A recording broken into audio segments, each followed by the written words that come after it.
गरोदरपणात काय खावं, काय खाऊ नये, कोणते व्यायाम करावे याचे कित्येक सल्ले महिलांना ऐकून घ्यावे लागतात. परंतु ॲक्च्युली किती जण तिला विचारतात की तुला मनातून कसं वाटतंय? आय मीन गर्भावस्था हा फक्त शरीरात होणारा बदल नसतो, तर तो त्या आईच्या मनाचा प्रवास सुद्धा असतो.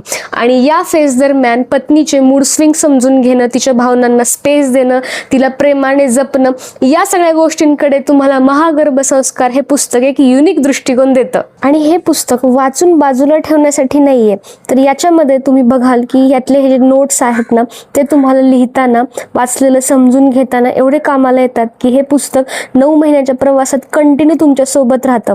आणि यातले हे वर्कबुक सारखे जे प्रश्न आणि उत्तरं आहेत ना, ज्यामुळे तुम्हाला वाचताना असं वाटेल की अरे मी तर लेखिकेसोबत चर्चाच करतोय की काय. आणि या पुस्तकाला महागर्भसंस्कार बर्थ ऑफ सोल असं म्हणलं गेलंय, कारण की याच्यामध्ये लेखिकेने स्वतःच्या ध्यान साधनेतून, चिंतनातून आणि आध्यात्मिक अभ्यासातून या पुस्तकाला साकारले.